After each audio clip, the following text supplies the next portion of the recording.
బాబాజీ గారితో అనుబంధం మీకు ఎలా ఏర్పడిందండి? నాకు బాబాజీ గారంటే చాలా భయం శిరీష. ఎందుకంటే చాలా క్రమశిక్షణ, చాలా సిస్టమాటిక్‌గా ఉంటారు అని విన్నాను. అందుకని బాబాజీ గారంటే భయం. ఎందుకంటే నాకంత క్రమశిక్షణ లేదు. ఒకసారి ప్రతిరోజు మనం గురువులకి దండం పెట్టుకుంటాం కదా శిరీష! అప్పుడు బాబాజీ గారి దగ్గర ఒక్కసారి అలా నిలబడి వెంటనే భోగనాథ్ మహర్షి గారి దగ్గరికి, అమ్మగారి అంటే దగ్గరికి భయం మీకు వెళ్ళిపోయి, బాబాజీ గారంటే. భయంతో హ్మ్. నిలబడలేక నేను అలా ఉండలేను కదా అన్న భయం అన్నమాట అండి. అమ్మగారికి భోగనాథ్ మహర్షి గారు పెట్టుకొని భగవాన్ దగ్గరికి వెళ్ళిపోయేదాన్ని శిరీష. అప్పుడు ఒకరోజు అనిపించింది, నేను ఇలా బాబాజీ గారిని అగౌరవపరుస్తున్నానేమో, మరి నేను అలా చేయకూడదు కదా, అలా ఇది అవ్వకూడదు కదా అని. అప్పుడు వెళ్ళి మళ్ళీ బాబాజీ గారి దగ్గర నిలబడి, బాబాజీ గారు, నేను భగవాన్ని ఎలా అయితే చూసుకోగలనో అంత చూసుకునే శక్తి మాత్రమే నా దగ్గర ఉంది, నన్ను అనుగ్రహించండి అని చెప్పి, అలా మాత్రమే నేను మిమ్మల్ని కొలుచుకోగలను అని చెప్పి నేను అనుకోవటం జరిగింది శిరీష. అలా అయిన కొన్ని రోజులకి ఆ రోజు విపరీతంగా నీరసంగా ఉంది. ఇంకా పని అక్కడ ఆపేసి ఇంక పడుకోవాలనుకున్నాను శిరీష. పడుకుందాము అని నేను అనుకుని నడిచి వెళ్తా ఉంటే, ఇంట్లో వెళ్తాం కదా ఒక రూమ్ నుంచి ఇంకొక రూమ్‌కి. వెళ్తా ఉంటే ఒక ఎత్తైన ఆజానుబాహు నడుస్తున్నట్టు అనిపించింది. ఏంటి నాకు ఇలా అనిపిస్తుంది? నేను చాలా ఇదిగా ఉంటాను కదా! నాకు ఇంత హైట్‌గా ఇలా మీరు చిన్నగా అవునండి. ఇంత ఎత్తుగా నేను ఎలా అనిపిస్తున్నాను? పొడవాటి జుట్టు ఎగురుతున్నట్టు అనిపించింది. ఇంకా చాలా భయం అనిపించింది. అంటే గురువుని ఎలా గౌరవించుకోవాలో కూడా తెలీదు శిరీష. ఏం చేయాలి నేనిప్పుడు? ఇలా అనిపిస్తుంది, ఏం చేయాలి నేను అని చెప్పి కుర్చీలో నీరసంగా ఉందన్నాను కదా! కుర్చీలో కూర్చుందాము అంటే, ఏ కుర్చీలో చూసినా బాబాజీ గారే కనిపించేవారు. మరి కూర్చోలేక ఒక గోడకి జారబడి అలా కూర్చొని ఏడ్చేశాననమాట. ఏం చేయాలి అర్థం కాక. అప్పుడు ప్రశాంతమ్మకి ఫోన్ చేస్తే అమ్మ అంటే, "అమ్మ ఎలా అనిపిస్తుంది?" ఎలా అంటే, "నువ్వు భయపడకు. అమ్మ పల్లెకెళ్ళారు. వచ్చాక నేను అడిగి చెప్తాను నీకు" అని చెప్పారు శిరీష. తర్వాత మరుసటి రోజు కూడా నేను ఈ ఎక్స్‌పీరియన్స్ మా అమ్మతో ఎలా అనిపించి అని చెప్తే, "బాబోయ్! ఇప్పుడు నాకు ఇక్కడ నేను ఆయన్ని చూస్తున్నట్టు ఎదురుగుండా ఉంది. నాకు నువ్వు చెప్పొద్దు, నాకు భయమేస్తుంది" అని చెప్పి అమ్మ అందనమాట. అంటే మరుసటి రోజు, మూడో రోజు అమ్మగారు చెప్పడం జరిగింది. బాబాజీ గారు 60% నీ బాడీలోకి రావటం జరిగింది. ఆ ఎనర్జీస్ మా అమ్మకి ఆ ఎనర్జీస్ రిసీవ్ చేసుకోలేక తనకి భయం అనిపించింది అంట శిరీష. అది 49 రోజులు ఆ ఎనర్జీస్ మీతో ఉంటాయి. మీరు ఎవరితో మాట్లాడినా కూడా ఆ ఎనర్జీస్ మీకు వాళ్ళకెళ్తాయి అని చెప్పారు శిరీష. బాబాజీ గారిని దర్శించుకోవాలని తపనతో ఉండి, నిజంగా బాబాజీ గారు మనకి ధ్యానంలో ఫ్యూ సెకండ్స్ కనిపిస్తే ఎంత పొంగిపోతామండి, ఎంత ఆనందపడతాం. అటువంటిది బాబాజీ గారంతటి మహాగురువులే మీలోకి 60% అన్నది ఎంత భాగ్యం అండి మీది. గురువులకయ్యా బాబాజీ గారి కృప ఎంతుంది మీ మీద. నిజంగా అప్పుడు అనుకున్నాను శిరీష, నన్ను భగవాన్ శిష్యురాలిగా నన్ను బాబాజీ గారు అనుగ్రహించారు అని చెప్పి. అప్పటి నుంచి కూడా నేను భగవాన్‌తో ఎలా మాట్లాడుకుంటానో అంత ఫ్రీగానే బాబాజీ గారితో మాట్లాడుకుంటాను శిరీష. ఇంకా భయం కానీ, ఇది కానీ ఏమీ అనిపించదనమాట. చెప్పేస్తాను నాలో ఉన్న బాబాజీ గారు, నా పరిస్థితి ఇది ఇలా ఉంది. నా మైండ్ ఇంతవరకునే ఆలోచిస్తుంది. నా లోపల ఈ లోపాలున్నాయి. అన్నీ కూడా చెప్పేస్తాను అంతకుముందు భగవాన్‌తో ఎలా మాట్లాడుకునేదాన్ని, అలాగే బాబాజీ గారితో మాట్లాడుకోవటం. ఆ సమాధానాలు కూడా ఆయన నుంచి కూడా అలాగే రావటం. అలాగే ఒకరోజు మనకి బాబాజీ గారు బుక్ మీకు ఏమి బాబాజీ గారు అండ్ 18 సిద్ధర్స్. సిద్ధర్స్లో బాబాజీ గారి గురించి అంటే నేను తక్కువ బుక్స్ చదవటం ఇది అన్నది. నేను ఎప్పుడూ ఈ గురువుల గురించి తెలుసుకోవాలని కూడా నేను అనుకోలేదు. అమ్మగారు నాన్నగారు అదే గురువుకి తెలియకుండా నా జీవితంలో ఏం జరగదు అన్నది నా దృఢ నిశ్చయం ఇది శిరీష. ఆయన నన్ను ఈ సుషుమ్న క్రియా యోగాలోకి పంపించారు. ఆయన ఇది లేకుండా నా జీవితంలోనికి ఇది రాదు. అవునండి. అమ్మగారు ఎప్పుడూ చెప్తూ ఉంటారనమాట. మన గురువు, మన ఇష్టదైవం అనుగ్రహము, సమ్మతి లేకుండా సుషుమ్న క్రియాయోగంలోకి ప్రవేశించరు. మనకు ఆ 80% పుణ్యకర్మ వచ్చిన తర్వాత మన గురువే, మన ఇష్టదైవమే మన సుషుమ్న క్రియాయోగ దారి చూపెడతారు అన్నది అమ్మగారు చెప్తారు. మా అందరి అనుభవం కూడా అదేనండి. అవును శిరీష. అదే అమ్మగారు ఎప్పుడు కూడా గురువుని మార్చమని ఏ రోజు చెప్పలేదు శిరీష. మీ గురువుని మీరు చేసుకునే అన్నీ మీరు చేసుకోండి. దానితో పాటు మీ సహజ స్థితిలో మీరు ఉండటానికి సుషుమ్న క్రియా యోగా చెయ్యండి. అది మీరు ఫీల్ అవ్వాలి, మీరు అనుభూతి చెందాలి అని అమ్మగారు ఇప్పుడు చెప్పడం జరుగుతుంది శిరీష. భగవాన్ది కూడా నాకు అదే కనెక్టింగ్ శిరీష. ఆయన చెప్పిన ఊరక ఉండు, నీ సహజ స్థితిలో ఉండు అన్న ఇదే నన్ను దీనికి ఎక్కువ కనెక్ట్ చేసింది అన్నమాట. బాబాజీ గారిది ఆ రోజు నేను బుక్ చదువుతూ ఉంటే అంటే ఆయన ఎలా ఉంటుంది అని లైఫ్ హిస్టరీ అన్నది నాకు తెలీదు శిరీష.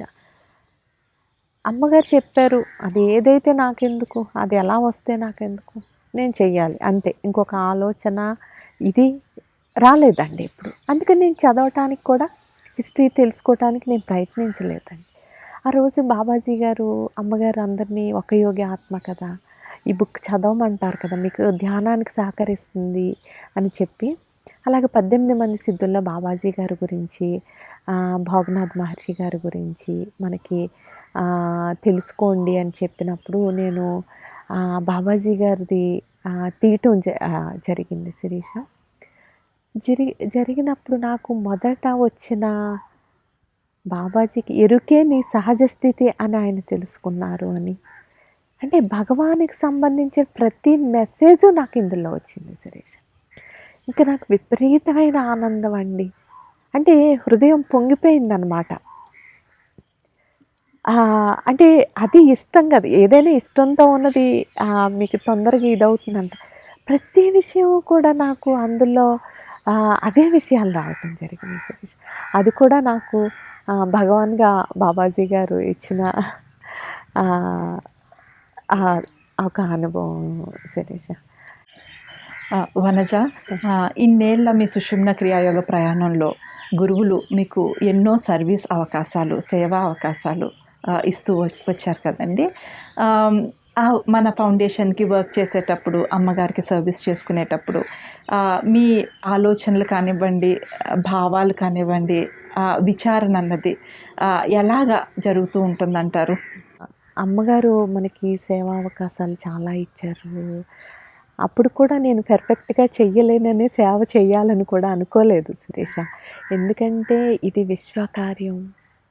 దీన్ని చేయటానికి ఎంత శక్తి ఉండాలి, ఎంత ప్యూరిటీ ఉండాలి, అప్పుడు కదా అది సక్సెస్ అవుతుంది అని చెప్పి భయం. నేను పూర్తిగా చెయ్యలేను అంత పర్ఫెక్ట్గా. అంటే ఒక పని చేస్తే అది 100కి 100 పర్ఫెక్ట్గా చెయ్యాలి అన్నది, ఆ పని చేస్తున్నప్పుడు నా ప్రాణం సెకండరీ అవ్వాలన్నది నా ఇదిగా ఉంటుంది. ఇప్పుడు ఏ వర్క్ అయినా ఆ టైంలో పోతే పోయింది ప్రాణం, అంటే ఆ పని కోసం ఈ ప్రాణం పోయినా పర్వాలేదు అనిపించేస్తుంది. అంత ప్రయారిటైజ్ చేస్తారు, అంత ప్రయారిటీ ఇది వచ్చేస్తుందండి, ఆటోమేటిక్గా వచ్చేస్తుందండి.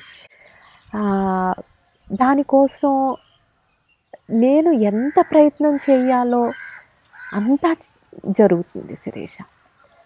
ప్రతి నిమిషం గురువుని, ఈశ్వరుని కానీ బాబాజీ ఇంత విశ్వకార్యం చేయటానికి మీరే చేయించాలి, మీరే చేయాలి.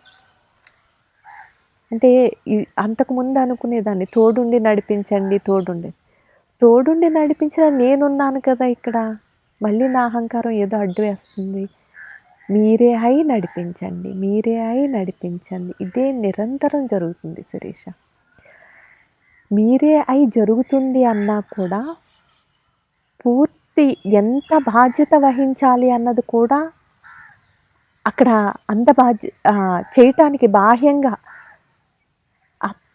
ఇది జరుగుతూనే ఉంటుంది శిరీష. అలా అని భారం వేసి వదిలేసి కూర్చోవటం కాదు శిరీష. అది పూర్తిగా చేయటానికి ఎంత ఇది అవ్వాలి, ఎంత డెడికేషన్గా ఉండాలి. చెప్పాను కదా, ప్రాణమే సెకండరీగా అవ్వాలి అని ప్రయత్నం జరుగుతూ ఉంటుందండి. ఏంటంటే హృదయంలోనే ఉన్నారు కదండి గురువులు. సైలెంట్ మైండ్ బ్లాంక్గా ఎరుగుతూ ఉండటానికి ప్రయత్నం చేస్తాను. ఎరుగుతూ ఉన్నప్పుడు ఆ సైలెంట్లోంచి ఒక థాట్ వస్తుంది శిరీష. అది 100% పర్ఫెక్ట్గా ఉంటుంది. ఎందుకంటే అది మనం అక్కడ చేయవలసిన పని. మళ్ళీ అలా, ఎందుకంటే నా బ్రెయిన్ని నేను చూసుకుంటూ ఉంటాను. అంటే నా తల ఏ ఆలోచనలు వస్తున్నాయి అన్న దాని మీద ఎక్కువ కాన్సన్ట్రేషన్. నార్మల్గా ఉంటుంది, బ్లాంక్గా ఉంటుంది, అందులోంచి ఒక థాట్ వస్తూ ఉంటుంది. ఆ థాట్ నేను ఇది చేయటానికి పని, ఆ వర్క్ మనకి ఈవెంట్ కానీ అది ఫైనల్ స్టేజ్కి వచ్చిన తర్వాత ఇంకా నా ప్రయత్నం అన్నది ఇంకేం ఉండదండి.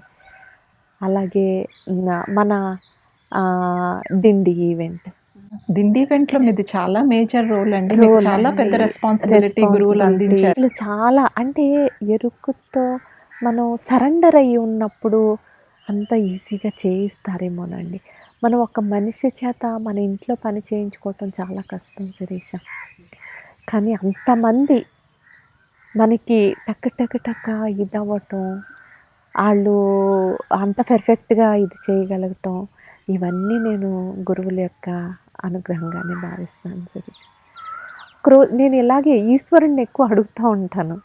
ఇది విశ్వకార్యం, అమ్మగారు భూమి మీదకి వచ్చారు, ఈ విశ్వకార్యం చేస్తున్నప్పుడు అన్నీ పర్ఫెక్ట్గా చెయ్యాలి, ఇది ఎలా జరగాలి అలా జరగాలి అని నేను అడుగుతూ ఉంటాను అన్నమాట. అంటే మనకేదో ప్లానింగ్ ఉంటుంది కదా శిరీష. అలా ఇంకా అదే విధంగా ఉంటే ఓ రోజు అన్నారు, జరిగేది నా సంకల్పం, నువ్వు నీ ఇష్టం వచ్చినట్టు జరగాలంటావేంటి అన్నారనమాట. షాక్ అయ్యాను శిరీష నేను. నిజమే కదా, ఆయన సంకల్పం ఆయన చేసుకుంటున్నారు, నా లిమిటెడ్ మైండ్కి ఏమందుతుంది? నేను నా పరిధి దాటి నేను ఆలోచించలేను. ఎంత అంటే శిరీష, నాకు డెకరేషన్ అన్నది అస్సలు అలవాట్లేదు. కానీ ఆ టైంకి అక్కడికి వెళ్ళటం, అక్కడ ఫ్రీగా ఉండి అసలు శివలింగానికి పంచికట్టి దగ్గర అసలు ఆశ్చర్యం అనిపించింది. ఆ థాట్, ఇది ఎలా చేయాలి, ఇది ఎలా చేయాలి అన్న థాట్. అంటే అది నాకు అసలు ఎక్స్పీరియన్స్ అన్నది లేదు, రాదునండి.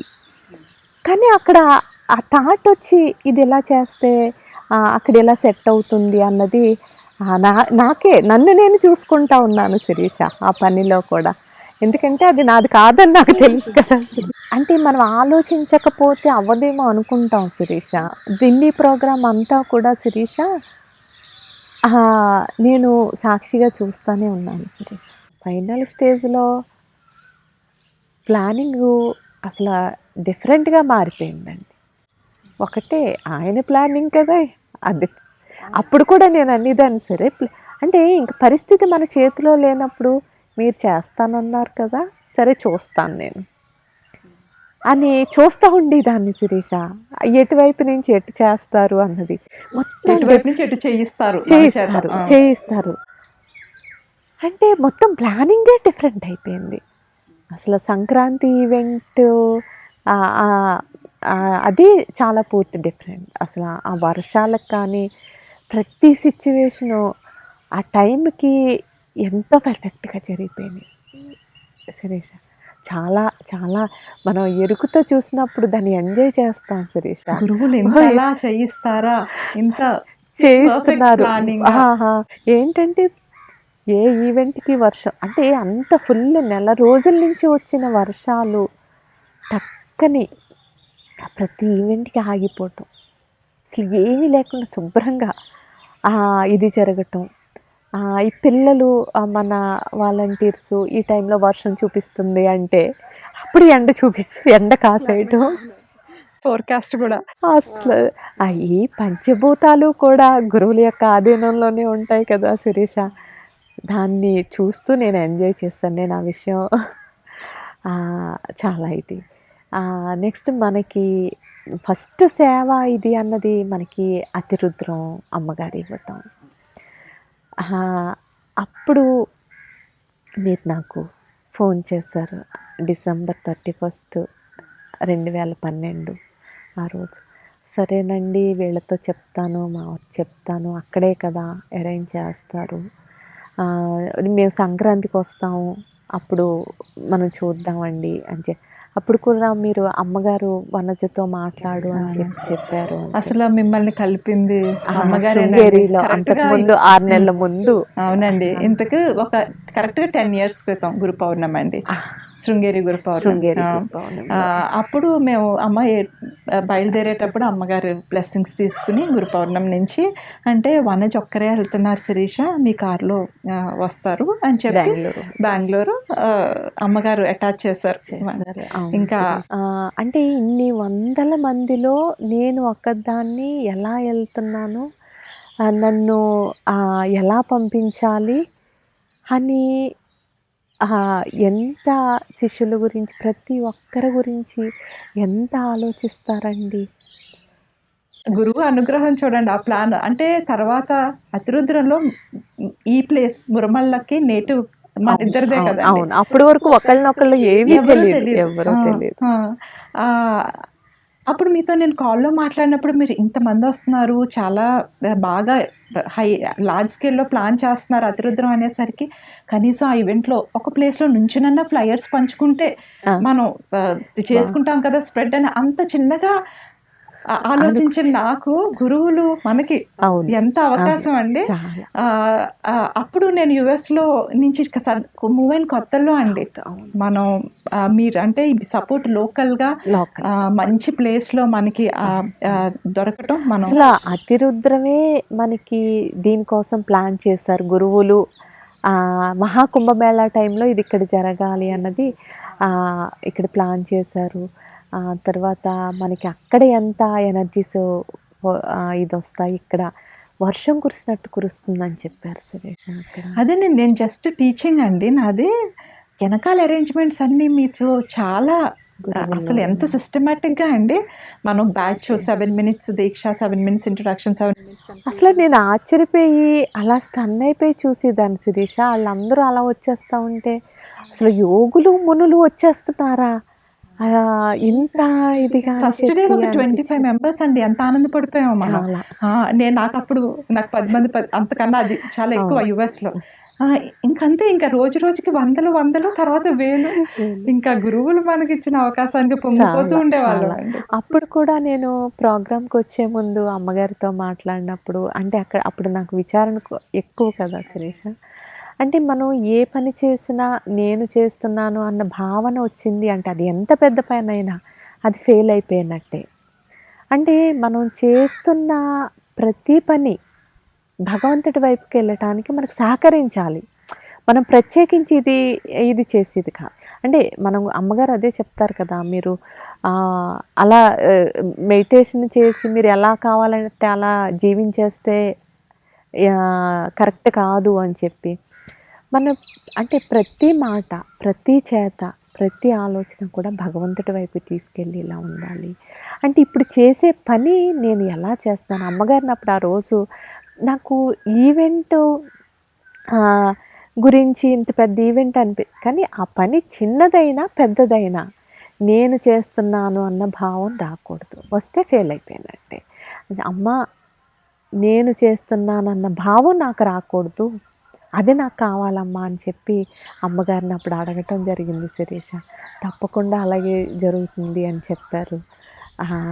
నిజంగా ఆ కార్యక్రమం 13 రోజులు కూడా చాలా చాలా అద్భుతంగా జరిగింది శిరీష. అవునండి. తర్వాత అమ్మగారు ఇది కరెక్ట్గా చేయగంటే నువ్వు అందులో పాస్ అయ్యావు అని చెప్పారు. నిజంగా శిరీష, కనీసం ఒక తాటే గురువు ఇస్తే, భగవంతుడు ఇస్తే కానీ రాదు. ఏది మనం చేస్తున్నాము అని మనం అనుకోగలుగుతామండి. నిజంగా అండి, సేవ ఏ భావంతో చేస్తే గురువులు ఎలా మనకిస్తారన్నది మీ అనుభవం ద్వారా చాలా చక్కగా అర్థమైందండి. ఇంత ఎరుకుతో ఇంత మనని మనం చూసుకుంటా గురు భావంతో, శరణాగతి భావంతో ప్రతి ఒక్క అంటే ఇప్పుడు మన ఫౌండేషన్ వర్క్స్ చాలా డిఫరెంట్ డిపార్ట్మెంట్స్ అన్నీ ఇలా జరిగితే ఇంక అసలు ఇంత పర్ఫెక్ట్గా ప్రతి ఒక్కరూ చేయగలిగితే ఇంకా మన సుషుమ్న క్రియ యోగం తొందరలోనే మొత్తం ప్రపంచం అంతా వ్యాప్తి అయిపోతుంది కదండి. ఇచ్చేస్తారు శిరీష, గురువులు ఇచ్చేస్తారు అందరు.